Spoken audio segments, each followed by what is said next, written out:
cancer is not just a cellular disease. It's a physiological disease. It's an environmental disease. It's an economic disease. In some ways, you could say that it's a disease of racial disparity.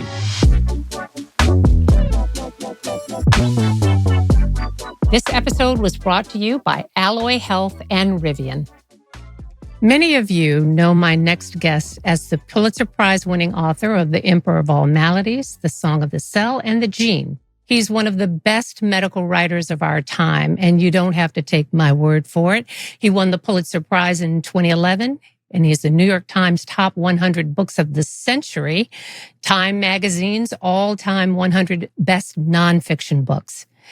And it's hard to believe, but The Emperor of All Maladies was published 15 years ago. And a lot has happened in cancer research since then. And we'll be getting into that today because The Emperor of All Maladies was re-released last month with 4 major chapters highlighting the new developments of detection, prevention, treatment, and most importantly, a change in perspective on how we should approach cancer research and treatment. And I have to tell you, this is one of my all-time favorite books. And if you may have noticed, I'm a huge fan. Dr. Mukherjee, I am truly honored to have you here on The Second Opinion. Welcome. My pleasure. Thank you very much. Thank you for having me. Oh, it's a pleasure. You said you wrote this book while you were an oncology fellow, right? That's correct. When did you have time to write a book as an oncology fellow? I mean, did you jot notes after clinic or after call nights? Where did you get the time? That's exactly what I did. I mean, this book was not a book. This book was a journal. And I never, at one point, never really thought it would become a book.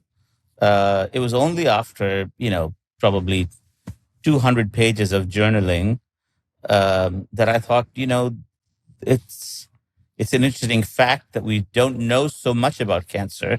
Most importantly, patients don't know so much about cancer. Patients who really deserve to know, they want to know. One of the first questions patients ask, as you very well know, is, why am I being treated this way?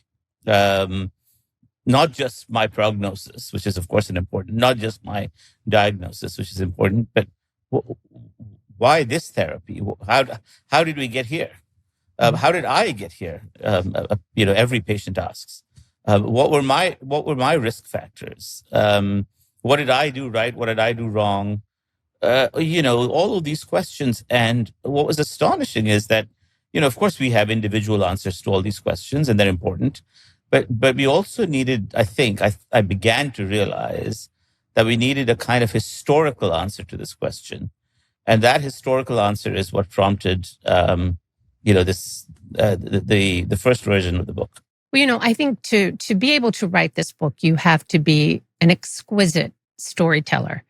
And I think it also requires a lot of just sensitivity and empathy to be able to write a book like this. Because, as you said, it's a lot of things. It's not just a medical book, and it's not written for people. You don't have to be a doctor to read this book and enjoy it and understand it.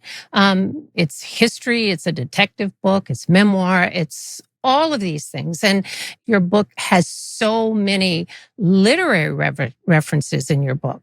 I mean, that to me is just incredibly amazing. So when did you have time to read all these books that you weave into the storytelling of your own book?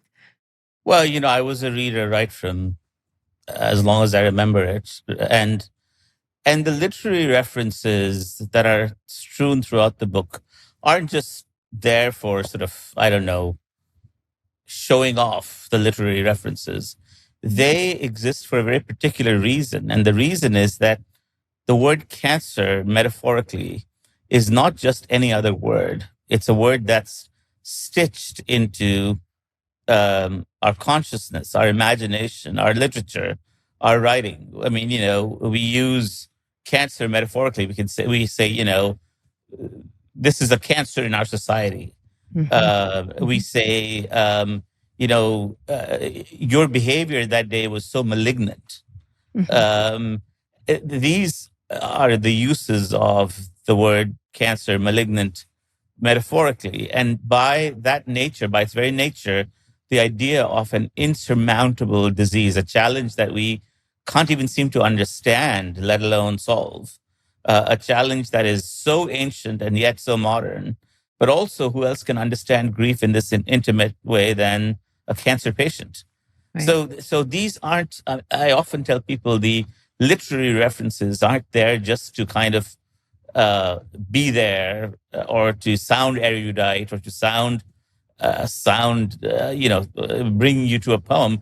They're there because they serve a purpose. They remind us that this journey that we're in the middle of, with all its twists and turns and its incredible highs and lows and its transformational capacity, the fact that people get transformed, patients get transformed by their diagnosis, their loved ones get transformed as they start this journey with patients, is an ancient journey and a modern journey.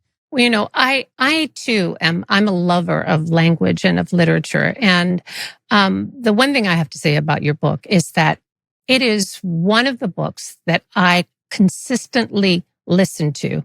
Now let's talk about cancer and the history of cancer and really how our understanding of it and how that's evolved. And I think that cancer, just like you say, it signifies everything that's bad and horrible that we think about. And I think it's the most feared because it's the least understood. And, I grew up in the 60s, and cancer in my world was something that was really shrouded in fear and secrecy and shame. And, how we talk about it, we're always battling cancer, or it's a war, or we're fighting cancer. And it makes it seem as though, if we were only stronger, braver, somehow we could win. But you said something where you said, I think it was in the new section of your book, where you say a positive mental attitude does not cure cancer any more than a negative attitude causes cancer. But that's not really how people see it. They feel like, if I would just, if I could just buck up here, I'd do better. I think that's that is exactly what this book tries to answer, or to some extent challenge. It's not your fault. It was never your fault. Obviously, there are people who make behavioral choices, smoking being one of them. But many people get cancer for no reason that they understand or know. When cells divide, they inevitably acquire mutations, accidental mutations. And so cancer is also a genetic accident. It is also a disease caused by a virus that you may not have known that you contracted. It is a disease caused by exposure to a carcinogen that you may not know that you were exposed to.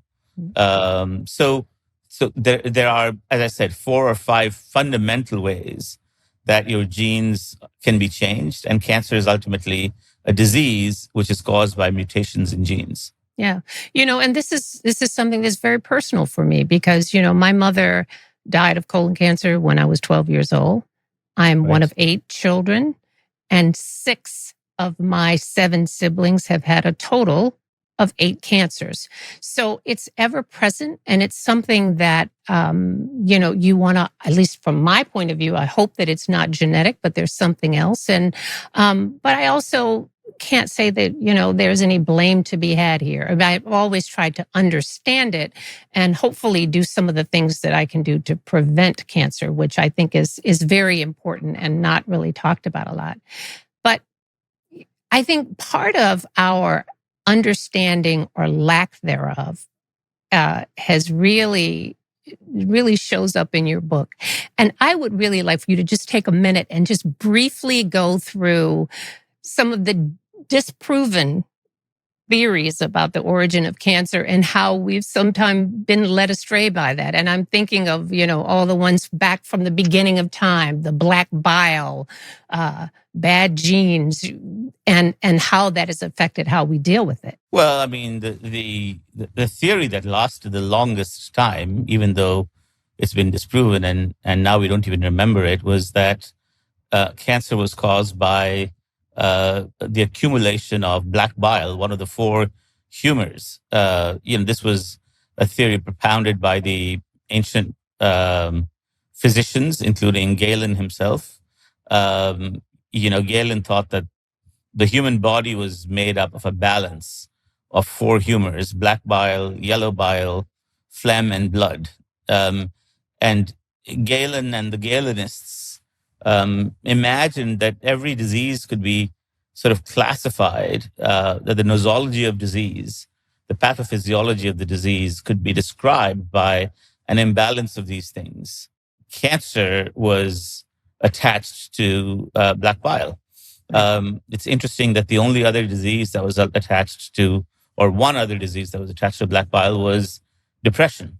And the idea was that if you could purge out the black bile, if you could somehow let it out, sort of like cutting it out with, and letting the pus out, in this case, the black bile out, that you would get rid of cancer. That was a major theory that existed for a very long time. And this was the theory that led to, well, there are two things that I want to say about that. And that, when you say black bile, even though they had no objective evidence that there was any black bile anywhere in the body, it was just the notion that they called it black bile because black was also the word that described something bad and horrible. It was, so we had this black bile, but this same theory led us to what we did for a long time, bloodletting. Right? That's right. That's exactly right. And it was so imaginatively rich, so metaphorically suggestive that people really believed it. Yeah, and it went on for a very long time. We were bloodletting until the 19th century, right? That's right. And in fact, people often say,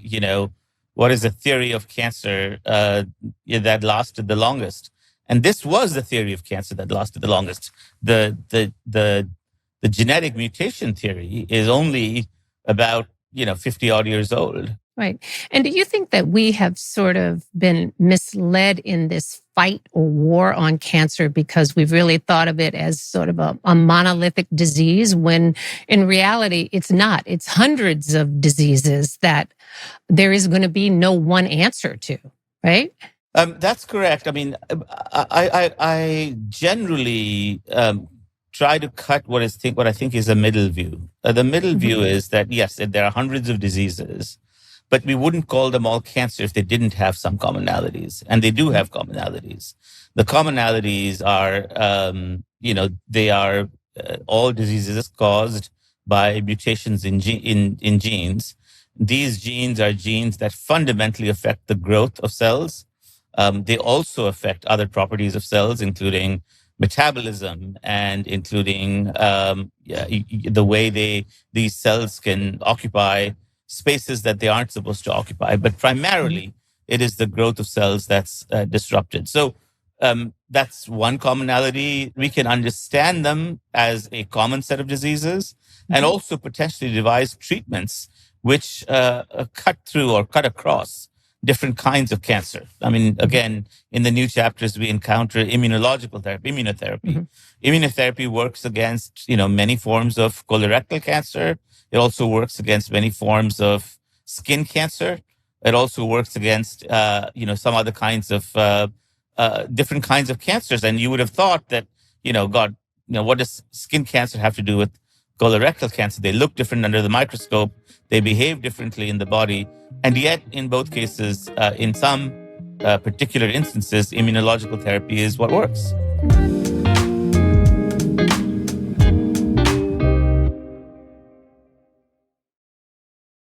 Welcome back to The Second Opinion. Today's segment is presented by Alloy Health.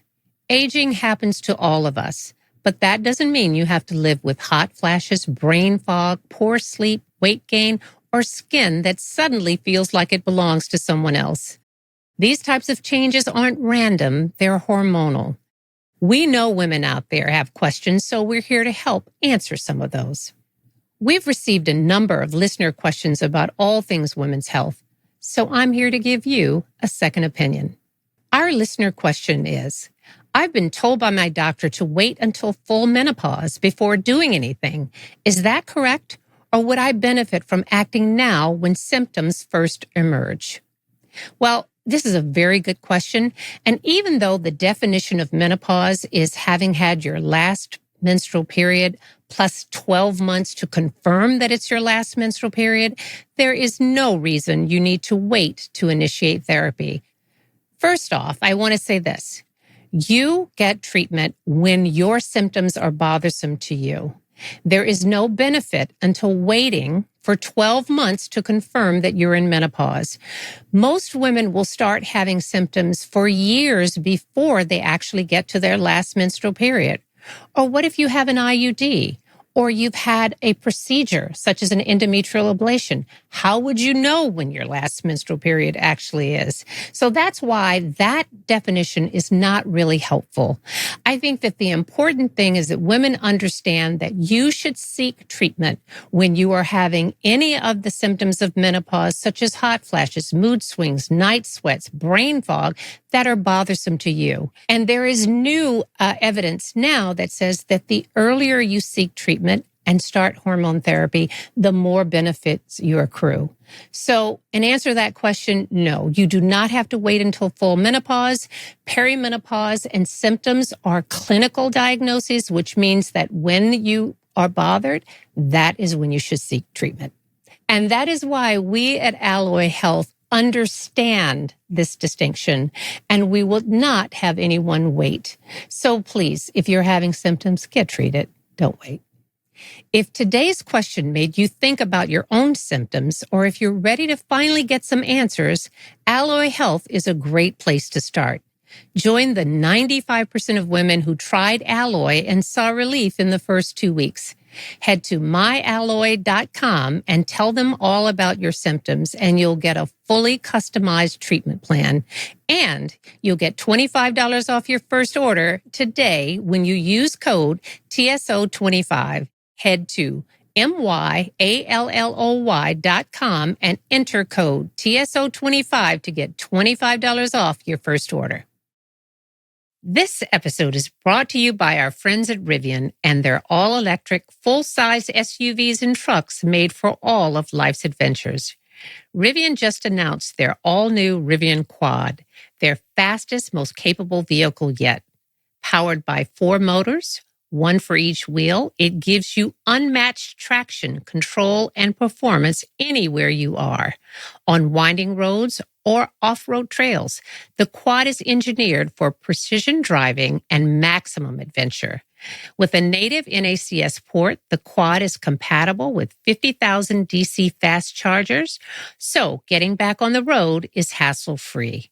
With beautifully designed interiors, tons of storage, and incredible capability inside and out, the Quad is made for everyday comfort and rugged utility. Plus, you'll love the tech. The Rivian experience gets better over time with software updates. The premium audio experience sounds as good as the ride feels. Premium audio is part of the Sound Plus Vision package in Quad and Tri vehicles and can be a paid upgrade in dual models. And the Rivian Autonomy Platform Plus, a paid subscription product, offers a full suite of advanced safety and driver assistance features. There is adaptive cruise control, active lane keeping, blind spot monitoring, and forward collision warning with automatic emergency braking. Check out the all-new, all-electric quad truck or SUV and the full lineup of vehicles now at Rivian.com.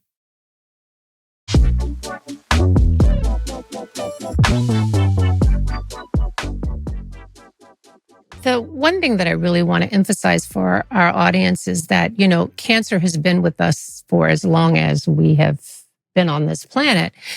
But our understanding of cancer is really relatively recent. And the question I have for you is, like, over the past, let's say, 50 years, what's been our biggest success and what has been our biggest failure in this? I think that the biggest success is what I outlined in the last chapter of the new version of the book, which is that we are slowly edging towards what I call a physiological understanding of cancer. And by that, I mean we've stopped thinking about cancer as a kind of spaceship floating in the vacuum. a set of cells that's a spaceship floating in the vacuum. Cancer cells engage the body. The last chapter is called A Body in a Body. Cancer cells engage the body. They draw out blood vessels. They change the metabolism of the body. They suck nutrients from the body in very particular ways. They use very particular mechanisms to fuel their growth. They avoid the immune system, ironically, using some mechanisms by which the fetus avoids the maternal immune system. I mean, who would have thought that cancer could basically plagiarize or somehow successfully imitate the idea that it could live inside the body in the same way and be not recognized as a foreign object, right, in the same way that that a fetus is in a body and is not recognized and rejected as a foreign object. But all of this is coming true. And this is the physiology of cancer. It's one of the greatest things that we've discovered recently.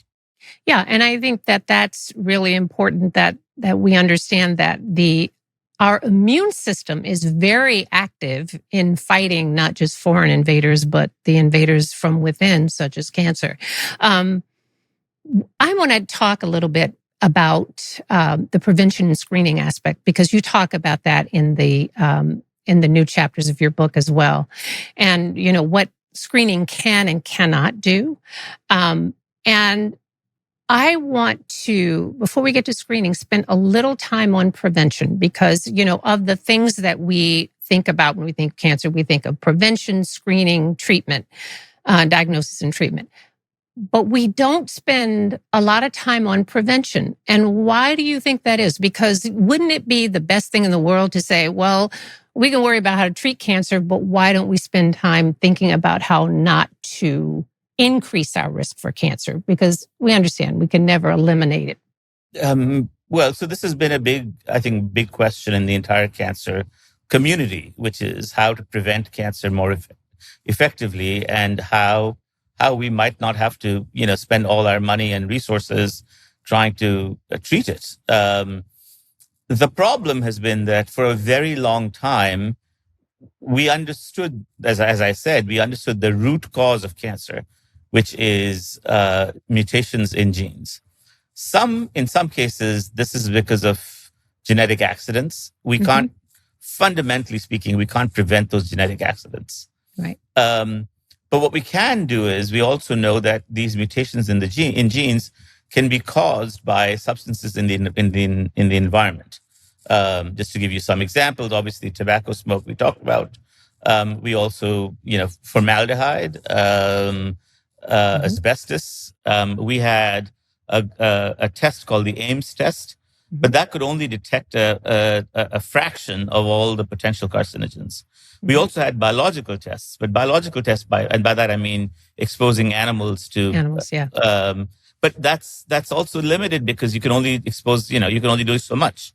But there are a hidden universe of carcinogens that we had been unable to see before, that now refined biological methods are beginning to understand. And they're very surprising. I'll leave a little bit of the mystery to the readers, but these are a surprising group of carcinogens whose mechanism you wouldn't normally suspect. These are new carcinogens, and the hope is that we will devise tests for these new carcinogens and find them and prevent them. Well, this is a good segue between talking about screening and talking about the thing that really, I would have to say, is always foremost in the mind of my listeners and viewers, and that is breast cancer for women of a certain age. And we have to recognize the fact that even in the 30 plus years that I've been in medicine, that we've made considerable progress, both in screening and treatment with breast cancer. But we also, and that's why I love your book, because you also have the historical perspective of how many times we've gotten it wrong. And we talk about getting it wrong for a very long time, was these radical mastectomies that happened that went on for like 80 years. And for women who, this was before we had mammograms to screen, but the same radical treatment was done for all of these women. For my listeners who don't understand what that means, everybody knows what a mastectomy is, but radical mastectomies were very disfiguring surgeries. They took off the breast, they took the muscles that were underlying the lymph nodes from the neck, from the axilla, and it was disfiguring. And in a lot of ways, I think that, and for a lot of women, which contributes to the fear of breast cancer, is the treatment was as horrific almost as the disease itself. I also want to talk about the differences in the treatments that we have now. So can we just talk about that for a moment, where breast cancer is? So breast cancer is one of the cancers where the treatment has changed so much. We now know that breast cancer comes in many forms, but two essential forms is a form that's responsive to hormonal treatment and a form that's not responsive to hormonal treatment. So we call the first one ER/PR positive. The other one is ER/PR negative. The second fact is that there's another target on breast cancer that we now know called HER2, which is a gene that is amplified in certain breast cancers. And in fact, just even last month, that protocol was changed because a new version of an anti-HER2 drug emerged. And just last month, the trials showed that we should be changing that protocol all over again. I won't go into the details of what the protocol is, but let me just tell you the following. For a woman with an ER/PR positive, HER2 positive breast cancer that's small and removable, that woman can likely enjoy, and by enjoy I mean really enjoy in the sense that she will, suffer through some consequences, obviously, of the drugs, but she can easily imagine 15 to 20 years of lifetime without any cancer. And for the most part, many of these women are functionally cured. There is no radical mastectomy. There is, in fact, only, even though it's still a surgical procedure, there's only a so-called lumpectomy, followed by radiation, followed by therapy. Therapies often can take a while. It can take some time. But nonetheless, the lifetime of this person has really, really changed in a way that, a woman in the 1940s would suffer a disfiguring procedure, possibly no medicines at the end, and always worry year after year of the possibility that the breast cancer would return to kill this woman, unfortunately. So a dramatic difference. And it is actually making a difference to women's lives. Right. And, I'm going to take issue with one thing that when I read in your book, because you said it again this time, and that is about the relationship of estrogen and breast cancer in terms of being, and particularly postmenopausal estrogen being a risk factor for breast cancer. That's not really the case. When you look at the fact that, estrogen increases with age, estrogen use is down in this country. And so even with the interpretation of the data, and we can have this argument later, but there does not appear to be, using hormone therapy or particularly estrogen itself does not increase your risk of breast cancer. It is what it is.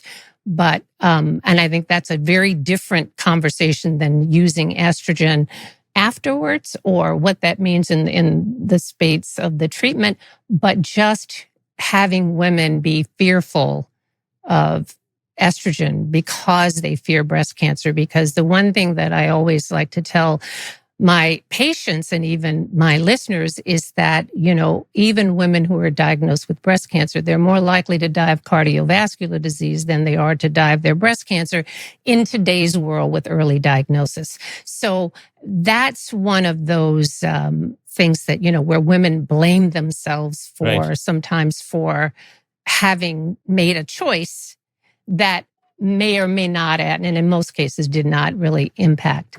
Well, actually, Sharon, you raise a very important point, but it's actually clarified in the book.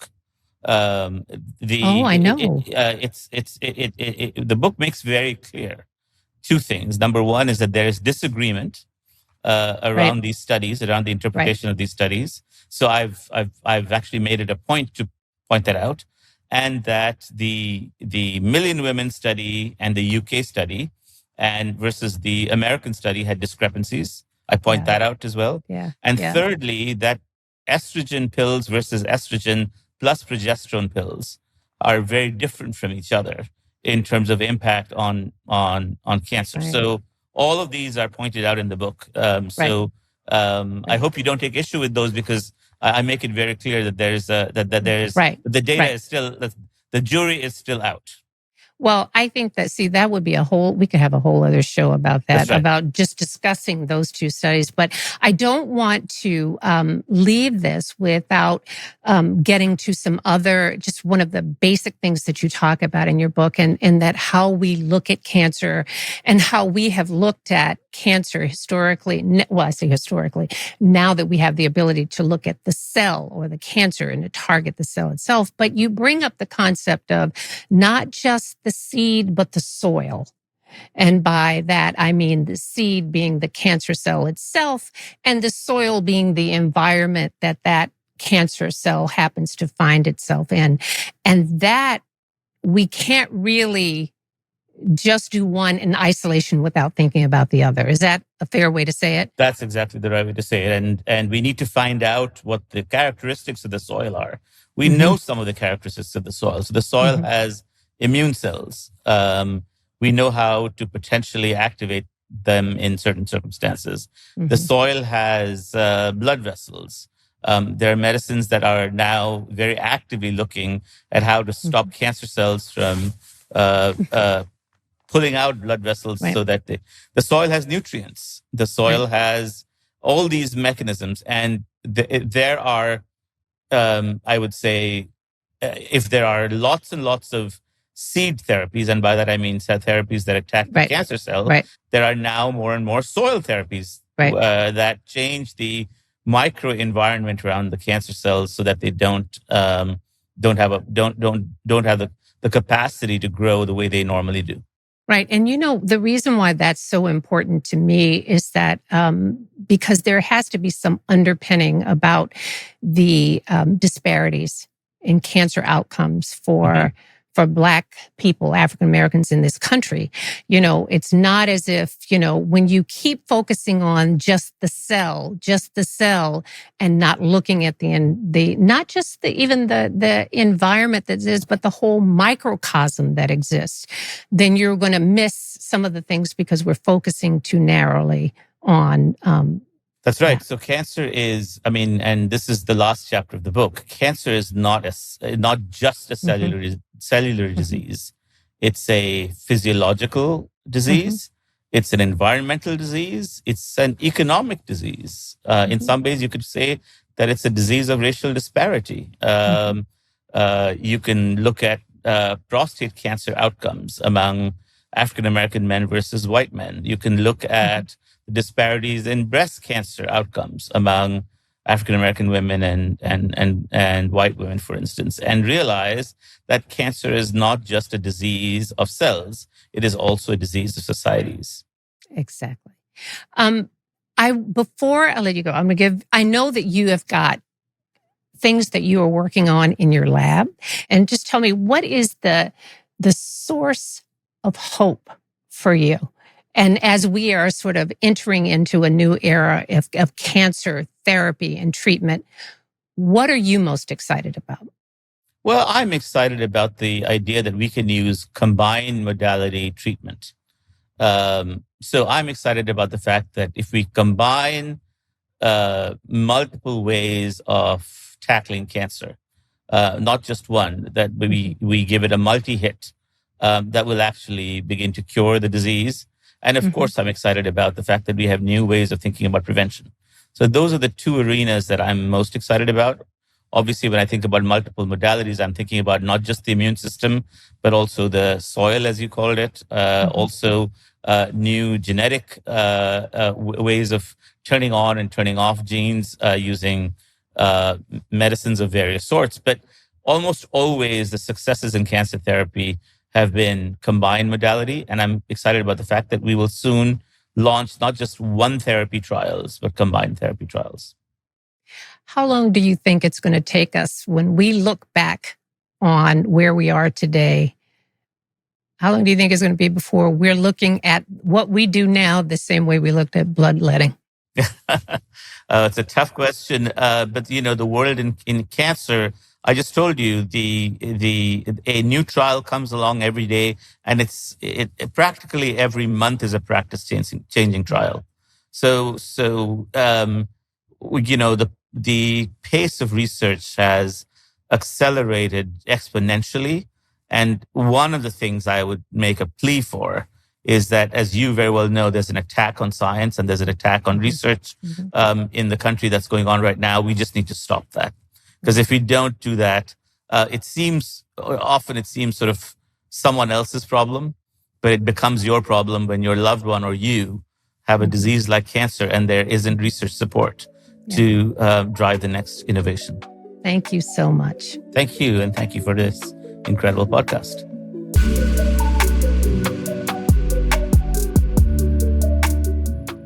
We have reached the part of the show where I give my doctor's orders or takeaways from today's conversation. And the first thing I want to say to you is that early detection and screening saves lives. So please get those mammograms and colon cancer screenings. But when it comes to things like total body scans and multi-cancer blood tests, there is no proof that they improve outcome. And not only do they not improve outcome, but they are costly. So just be careful. Number 2, ovarian cancer is unfortunately a cancer that we do not have screening for. But I do want you to know that there is information that you can use. For women who have used oral contraceptives for 5 years or more, the risk of ovarian cancer is 50% less. And if you happen to be getting a tubal ligation or getting your tubes tied for sterilization, don't just tie the tubes or burn the tubes. Have them removed. The new theory is that many ovarian cancers don't even originate in the ovaries, but in the fallopian tube. And 3, I think a very important concept is seed versus soil. The cancer risk that we all encounter is shaped not just by the cancer cell itself, but the environment or the ecosystem that produces it. So this is where maintaining a healthy lifestyle matters. Check out our show notes for more information on the topic. Join each week wherever you find your podcasts as I break down medical topics and leave you with expert advice. If you enjoy the show, follow us so you never miss an episode. If you like what you hear, leave a review. You can submit your questions on my social or online at drsharonmalone.com and click on the second opinion. Until next week, take care.